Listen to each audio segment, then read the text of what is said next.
Okay guys, hello. Bali, today papaliwanag ko sa inyo yung tamang paggamit ng Balanghay Mark. Okay, bakit nga ba natin ito kailangan gamitin or bakit natin ito pinopropose na gamitin? Okay. Bali, papakita natin yung kahalagahan yan sa kasalukuyang panahon, okay? Bali, kadalasan kasi nagkakaroon ng problema yung mga modern translation at saka yung mga paniniwala ng iba't ibang bayanista, okay, nagkakatalo. So, ang gagawin natin, ihiwalay natin yung mga banyagang baybay na hindi common sa baybay natin, okay? Ah, maraming gumagawa kasi niyan, yung iba misinform or hindi natutunan yung mga basic na pagbabaybay. Yung iba naman sinasadya nila kasi gusto nila masunod yung spelling, okay?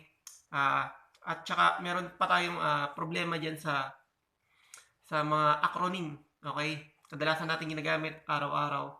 Okay, bali, ituturo ko sa inyo yan. Okay.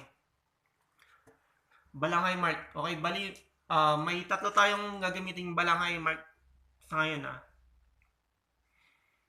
Okay.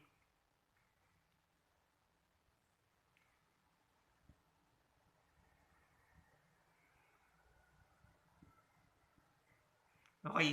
Bali ito guys, ito. Seven shape. Okay. Ayan, bali tanda natin yan.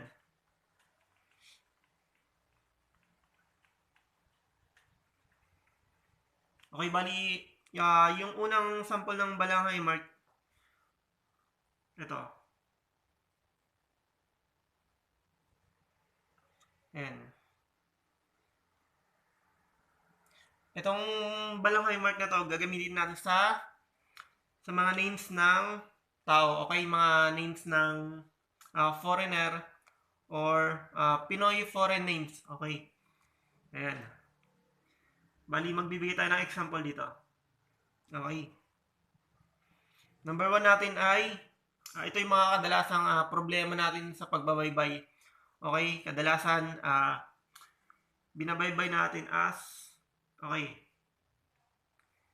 JC. Sa common baybay, basic baybay natin, okay? Basic, okay? Binabaybay natin siya as JC. Okay. JC. Okay. Modern na to.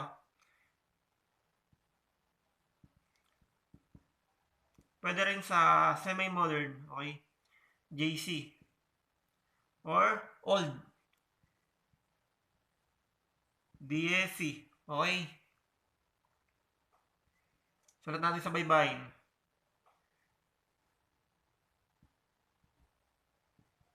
J. JC. Okay.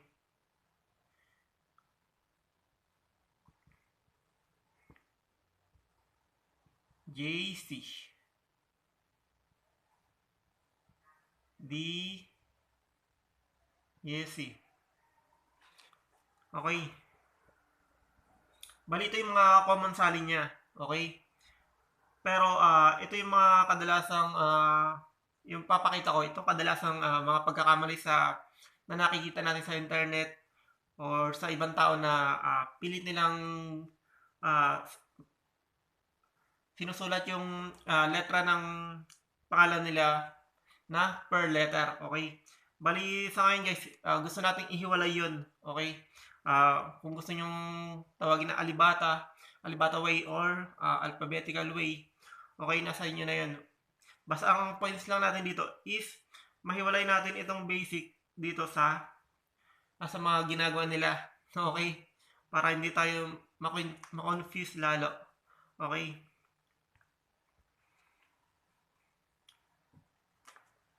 Okay, paano nga ba yung JC na yan pag halimbawa may balanghay mark? Okay, gagamitin din na at isusulat natin yan na per letter. Okay, bali yan yung mga kadalasang ginagawang mali ng mga ibang tao. Okay, para maihiwalay natin, gagamitin natin yung balanghay mark. Okay, para manote na banyagang baybay siya. Okay, gamitin natin yung balanghay mark for name. Then yung letter, JC. Okay, ganito siya guys. Yung sample natin, JC. Okay? Per letter siya. Kadalasan yan, mga ginagawa ng mga pasaway na baybayin. Okay? At saka yung mga choice nila. Okay? Yan yung bali isusulang natin para at least hiwalay. Hiwalay yung mga baybay na ganyan. Yung may mga gusto ng ganyan, okay? Bahala sila. Okay? Yung may ayaw, okay? Mag-tone pa rin dito sa basic na pagbabaybay. Palapantigan, okay? Okay, magbigay tayo ng ibang sample. Bukod sa JC. TJ. TJ. Oh. TJ. Okay yan. Balik katulad nung CJ guys. JC. JC. Okay? Isa rin sa point ay masyadong mahaba. Kung halimbawang 2 letters lang, okay? Hindi ko na pinapahalagan yung kung na dapat mas maikli. Okay? Bali, ang pinopoint ko, yung mga pwedeng optional na mangyayari soon kapag nagkaroon na ng rules sa pambansang ortografiya ng baybayin. Okay? Now, dito tayo ulit sa TJ. Okay? Balanghay mark, then yung sagisag. TJ. Okay? Next tayo sa name ulit. Jane.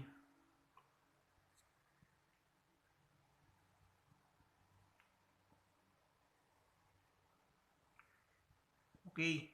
Ito.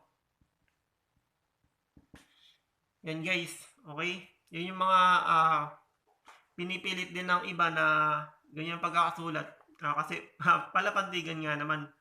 Ang problema lang kasi dyan,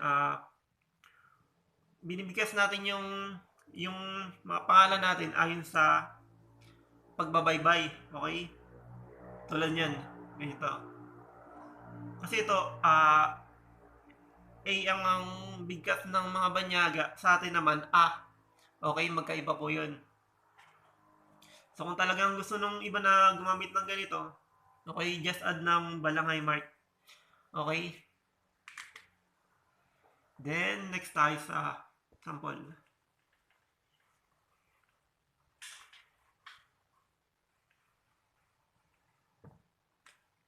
Paano naman yung junior? Junior, senior. Okay. Junior. Bali guys, optional dyan. Pwede natin gamitin yung salitang mas bata. Okay? Mas mababang ranggo or ito talaga, mas bata. Okay? Senior naman, mas matanda. Okay? Guys, tanong ko lang, payag ba kayo na gamitin ito sa pangalan nyo? Kung halimbawa may mga junior kayo or senior na kayo, i-attach nyo to sa pangalan nyo, okay lang. Siguro okay lang. Kaya pwede nyo yung gamitin yan. Halimbawa, Mark Cruz ang pangalan. Tapos, anak ka ng senior. Okay? Mark Cruz, mas bata. Okay, yan yung i-attach mo sa pangalan mo. Okay? Pero paano naman kung halimbawa ayaw mo yan? Okay. Dito na ulit papasok yung balanghay mark. Okay? Para sa mga ayaw ng mga ganong tagpo. Okay. Okay? Balanghay mark, sagisag, then JR. Ayan. JR. For junior. Okay? Then, next naman tayo sa mga acronym. Bali, ito pa yung mga problema ng baybayin sa ngayon. Mga gumagamit ng panulat.